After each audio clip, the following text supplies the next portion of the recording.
So welcome, and of course we'll start with our bracha. Baruch atah Adonai Eloheinu melech haolam asher kitshanu b'mitzvotav v'tzivanu la'asok b'divrei Torah. Amen. So we have, of course, been doing this for over a year now, but this is the first time I actually see notes from our previous time. And I'm not going to keep going, although next year, now that I've got these recorded and on my computer, at some point, I'm going to look and see where we are at Bereshit and then continue, from where we left off last year each week, trying to make some progress. So let me go to our screen share for Ha'azinu. There we are. So if you actually were to look at this in a Sefer Torah, you would notice that this poem, because that's what it is, it's written as poetry. And this is a song, right, that Moses was commanded to teach the Israelites in the previous Parsha, that there are two narrow columns that form the Torah, the way it's written in the Torah. And we'll be able to see that quite clearly when we open up the Sefer Torah. So let's start off here. So you can see right there we are. This is from last time around, but I didn't record them at the time, so it went through sort of a process. Hazinu hashamayim va'adaberu. Give ear, O heavens, and I shall speak, or let me speak. Right? Going on. V'tishma haaretz imrei fi, and let the earth listen to the words of my mouth. So again, I want to note importantly about Hebrew poetry, right? That biblical poetry is it's defined, the style of Hebrew poetry is something that we call parallelism. In other words, being able to say something in two different ways. Sometimes it may be a totally parallel statement, as the example we just gave right now, right? Give ear, O heavens, etc. Let the earth hear the words of my mouth. That's a parallel statement. Those two statements are parallel clauses.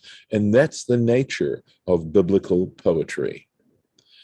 Besides which, there's certain stylistic elements in the language itself, like using the vocative here is what we'd call it, I suppose, right? Speaking out addressing the heavens, etc.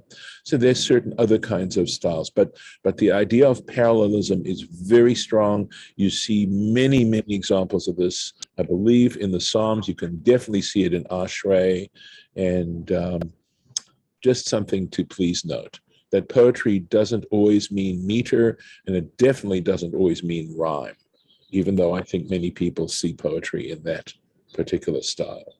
So let's take a look at Rashi, and then I would like to take a look at Torah Temimah, so that if you have a photographic memory and can remember everything we did last year, I'll be offering you something a little bit new this time.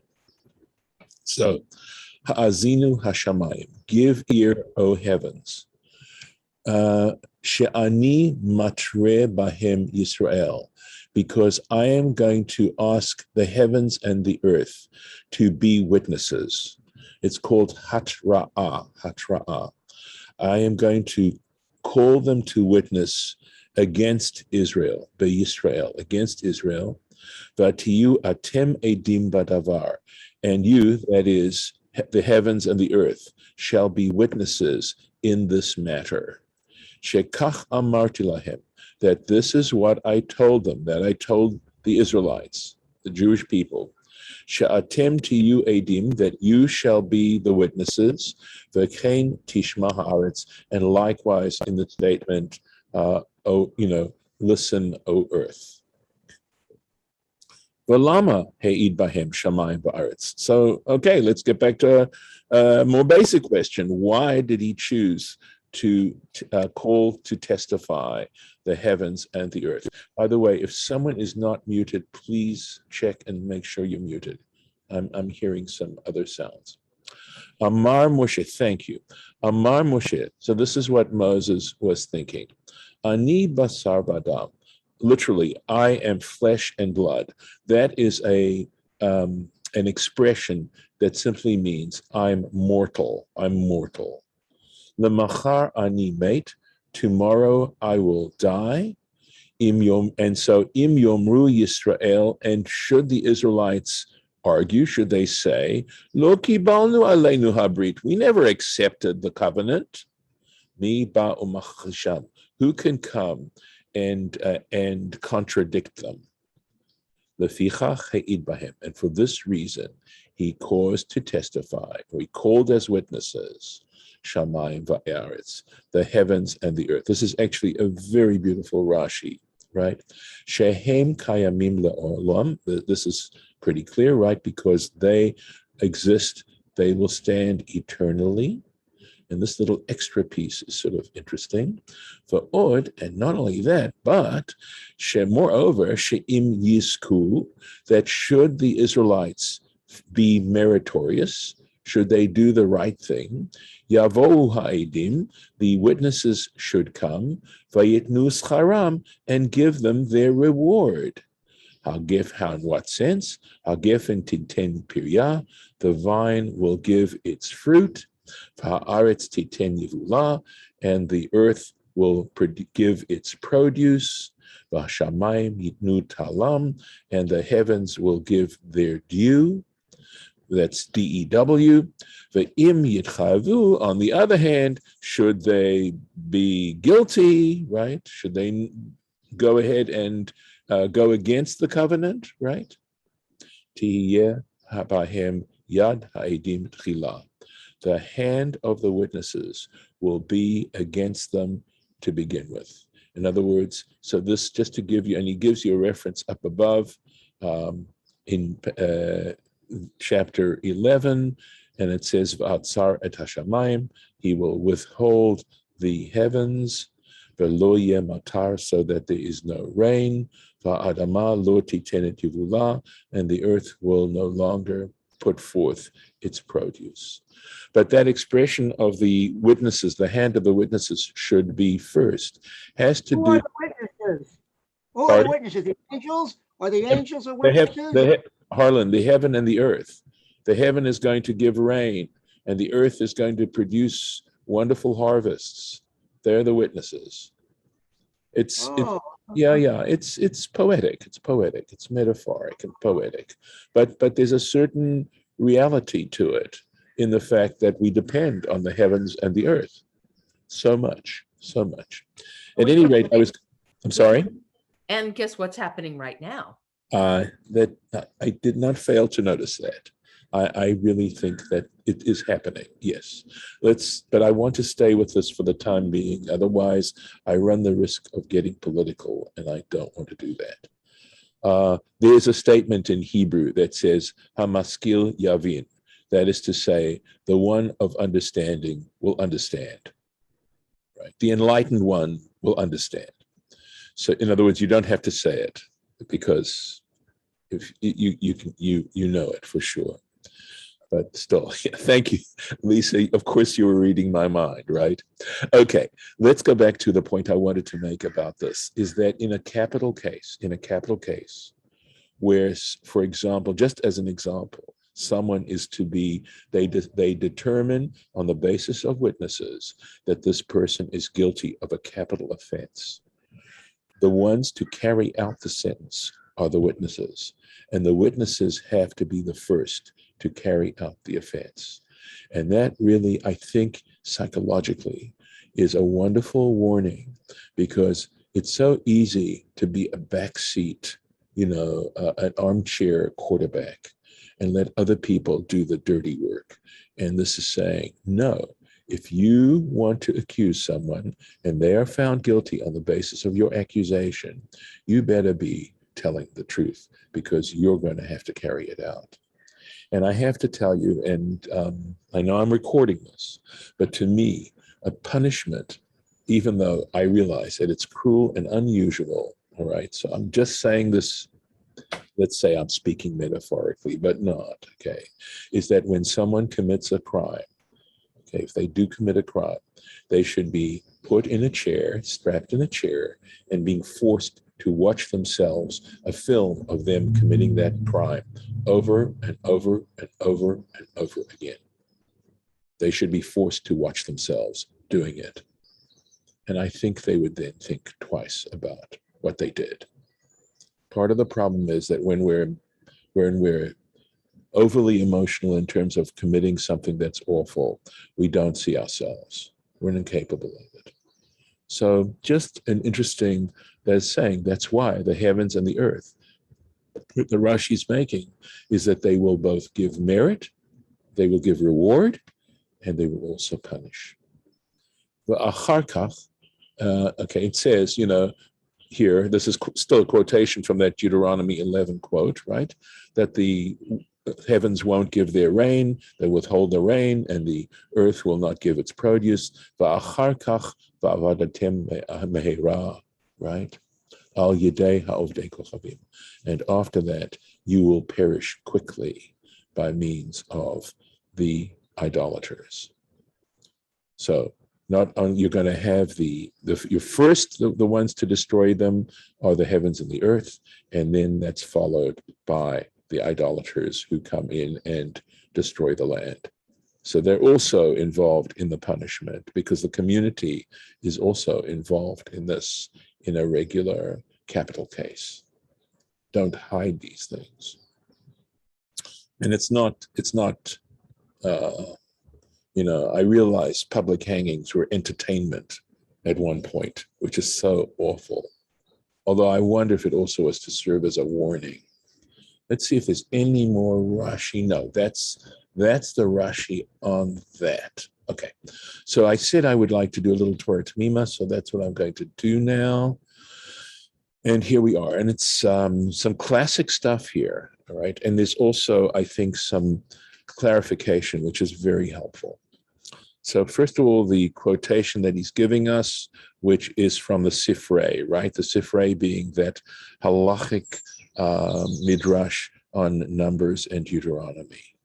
So, Ha'azinu hashamayim, right? Give ear, O heavens, etc. Moshe Amar Ha'azinu hashamayim. Moses said, give ear, O heavens, v'tishma haaretz, and let the earth listen. The Yeshayahu, but Isaiah, the prophet Isaiah Amar said, Shim Ushamayim, he said, let the heavens hear, Va'azini Aretz, and let the earth give ear. It's a quotation right from Isaiah chapter 1. Kedei latet ha'azana. So why this sort of change around? And the answer is kedei latet ha'azana ushmiya lashamayim, to give both giving ear and listening to the heavens, ha'azana ushmiya, and giving ear and listening la'aretz, to the land. So that's not so clear as to what. On some level that solves the problem, but in other ways, of course, it raises simply other questions. And Baruch Halevi Epstein is going to actually address that now. And I think that's helpful. Here we go. Ha'pa'al ha'azana. So the verb ha'azana, give ear, yunach al hashmiya mikarov. Its context is close up listening closely at a close distance. Why? Mipnei sheshorsho, because the root, obviously, of ha'azana, giving ear, mishem ozen, is from the noun ear. V'derech hashomea mikarov, and it is the custom, the practice of someone who is up close listening, lahatot ozen, to incline the ear, lahamidaber, to the one who is speaking. V'ha'pa'al shmiya, on the other hand, the verb shmiya, shomea, yunach gam mikarov, gam merachok. It applies both to near and far.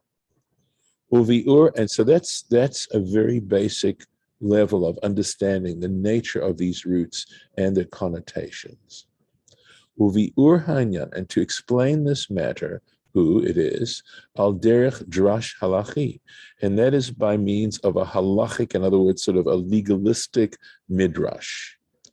Kefi shemitpa'er misifrei, as is explained in the Sifrei, diyadua hu, that people, it's known, right? We're aware that keshebaim edim uma'idim, that when witnesses come and testify, v'nimtza'u divreihem mechuvanim, and we find that their words are essentially identical, right? They're corroborated either way. Their words are together. They testify exactly the same testimony. Edutan kayemet. Their testimony is considered to stand. V'im lav, but if not, if there are some differences in their testimony, ein edutam kayemet, then we're going to question their testimony and it will not stand. And for this reason, ilu lo ba Yeshayahu, were Isaiah not to come, v'natan shmiya l'shamayim, and to say, listen, O heavens, right? And to tell the heavens they were to listen, v'ha'azana la'aretz, and the earth to give ear.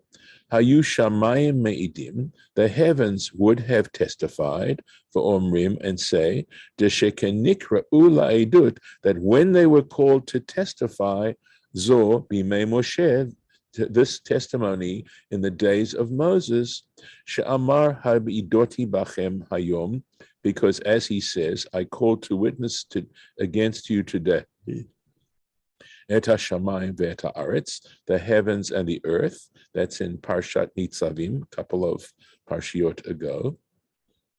V'ha'azana shamu, they would have to say they were called with ha'azana, to give ear. They were called to give ear. Va'aretz, but the land, me'idah, would have testified, the balashon shmi'an nikra'ah, that she was called, sorry, I'm going to take that out, change this. Okay, give me a second here.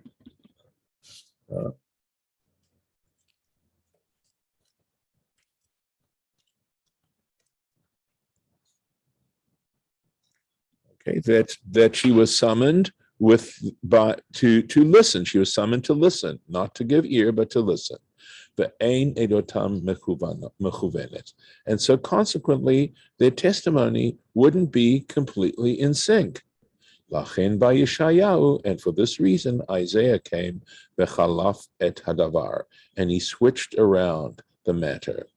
V'nimtzeu shnehem me'idim, and so that both of them would testify b'lashon ha'azana, using the language of ha'azana, u'lashon shmi'ah, and using the language of listening. So, I do think that we might want to give this further consideration, but I am going to read the next Torah Temimah, because it parallels what we read. And this one is somewhat of a famous drush. Moshe amar ha'azinu hashamayim v'tishma ha'aretz. So Moses said, give ear, O heavens, and listen, O earth. Yeshayahu amar, and Isaiah said, you're not familiar, of course, with this, shimu shamayim v'hazini aretz. Listen, O heavens, and give ear, O earth. The Shaya Moshe. Why? This is a different take on this. The reason is Shahaya Moshe karov lashamayim v'rachok ma'aretz, because Moses was close to the heavens and distant from the earth. Lefichach amar ha'azinu hashamayim. And remember, we said that ha'azinu, the word ha'azana, refers to listening up close. That's why he called on the earth, on the heavens, to listen, to give ear, v'tishma ha'aretz, and that the earth should hear. Because Isaiah was close to the land, to the earth, v'rachok mishamayim, and further distant from the heavens, lefichach amar shimu shamayim. For that reason, he said, Listen, O heavens, v'hazini aretz, and give ear, O earth. And just a very quick, very short Torah Temimah here. Moshe katavnu, and this fits perfectly with what we wrote bereish ot mi hakodem, at the beginning of the previous note. Ki hapal hazana, that the verb hazana lahazin yunach al hashomea mikarov, that refers to someone who's listening up close. Shedarcho lahatot ozen lamedaber lo, because it is the custom of such a person to incline his ear to the one who's speaking to him. Mishay nochen, which would not apply hapa'al shmi'ah, to the verb shmi'ah, yunach gam al shomea merachok mekarov, because that applies to both near and far. So, can I pause a moment and hear if you have anything to say? Any thoughts? The only thing I can Friends? say, Okay. Oh, okay, go ahead, Harlan. go ahead. Nicole. Oh, I was gonna say, friends, Romans, and countrymen, lend me your ear. Yes. Very similar Right. in that idea. Mm-hmm. Of course, they weren't physically close necessarily to Mark Antony when he said that speech, right? But it's True. I think it's from their perspective, it was, pay attention. When he said, give me your ear, he was saying, pay attention to what I'm about to say. And of course, Shakespeare is just such a word artist, genius. Does Moses think that some of the people are not listening to him? Well, They're not listening to him saying? what do you think, Harlan? I'm going to turn that question back to you. What do you think? I Does think it that's help? true. Yeah, well, I can tell you that sometimes when I'm told to pay attention, I pay better attention than when I'm not told to pay attention. All right. Rabbi, That's Yes. I was thinking that when you were talking about, I had never thought of this before. You were talking about the one who commits the crime, Yes. to witness the crime over and over again. Right. That's brilliant. What's controversial about that? Well, it's unusual. It's unusual. Okay. I mean, maybe it's not as cruel, but I think it's No. teaching a lesson, It's It's wonderful. also PTSD. Say that That's again. one Sorry, of the- Judith. Go ahead. Judith, go ahead. Victims of crimes Yes. and victims of horror Yes. replay it over and I over. know. They're the ones who do. It's going to the wrong person, right? Yeah. Well, I mean, I'm sure there's a percentage of perpetrators and criminals who that would be, helpful for. But there's also people who have psychopathology, Yeah. and they not only would not feel guilty, but they could, kind of enjoy it Yeah. in a kind of So various manic ways, and which I don't want to discuss in detail, but certainly there are a number of people in the criminal system who would fit that bill and don't really have the kind of conscience that we do. So if I can, okay, I thank you, Lauren. Clearly, that's a possibility. I do think of I don't know if it's in Ecclesiastes, a Hebrew proverb, another proverb that my mother taught me on her knee, right? Echol dvash dayeka valo takieka, which means eat just enough honey, otherwise you're going to vomit. So the way I think the way it works, okay, and it would be interesting if it were appropriate to experiment, right? Even on the ones that you're suggesting, because I know that I think for most human beings, if not for all human beings, there are things that we enjoy the first or second time. But if they are repeated and repeated and repeated and repeated and repeated, we start to dislike them. Well, And I think that's natural. Believe me, I'm not not trying your to. serial, criminals. Okay, but they're not watching This reminds themselves. me of Clockwork Orange as well, by the way.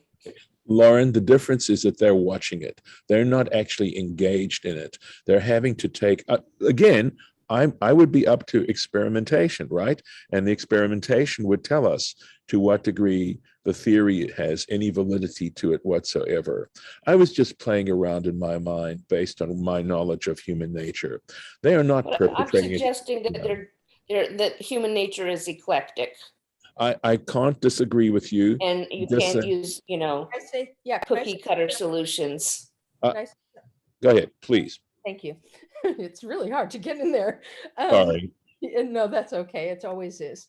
Well, I agree. Yeah. So what you got to take into mind is what you both said, that there are the people that do have a conscience, and they would understand the severity of their crime. And then there are the people with psychological pathology, like you said, Lauren, that absolutely have the inability to have compassion or empathy or guilt. So they do not have that wired in their brain, period. And the way their brain is wired is to, like you said, Lauren, create enjoyment, seeing it over and over again, because that's where their pathology is. So I understand both sides. I just thought it was very interesting, Rabbi, when you said that, and how it actually would affect the criminal with a conscience. So that clarification to me is very important also, that people can be trained, but people that have a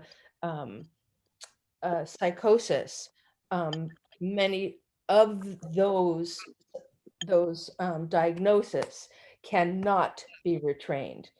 And those are proven facts. So Lauren, yes, I totally get what you were saying. And Rabbi, I totally get what you were saying too. You're trying to be rabbinic, Lisa. Okay, so again, I think, basically you're strapped in this chair and you have to watch this repetitive loop again and again and again and again and again and again. So in the course of 12 hours or 8 hours, right? And if you start to fall asleep, you're given a prod so that you wake up. Let's be honest about it. I just said I would want to experiment. I don't think, look, first of all, this is unusual. There's a level of cruelty to it, and that's why I'm not actually suggesting it. I'm just playing around with it. Yeah, I was thinking cruel and unusual punishment at that point, Of but only course, for the of people who course. have a conscience. Yes. And yeah, It would be interesting to see, I think. It would be. bye, Judith. I'll never forget when at my store, a little boy came in with his mother, and she kept beating on him, and he kept laughing. And she said, "You're doing the wrong thing." He says, "Ha ha ha, who cares?" And he kept laughing, and she kept beating him. And I said, "Oh my God, should I call the police? She's killing that boy." And he kept laughing. Yep. He just loves to do the wrong thing. But when his mother says, he does the opposite. Sometimes laughter, Harlan, sometimes laughter isn't a laughter of joy or happiness, or sometimes laughter is nervousness too. Laughter is a complicated thing. It can also be a symptom of being. Of course, that's right. And Of anxiety. their responses in front of their abuser. Right. I know. It's still different when you're not actually doing the thing and you're having to watch it. Okay. Yeah. Taking your kids out in public is always a scary thing. Oh yeah, of I agree with course. you, Rabbi. Yeah. And I think that, your mind went to, well, I would just like to, see, and I'm paraphrasing, the data of it across the board. Well, I'd like to suggest that the data has already been done, and that there are certain psychological brain chemistry things that would also say that it would have no effect and may stimulate pleasure. I think that those studies really have been done. Okay. I haven't read the studies. And so again, I said I would yield to experimentation clearly. Anyway, let me stop the recording and thank those who have been watching up to this point. And yeah.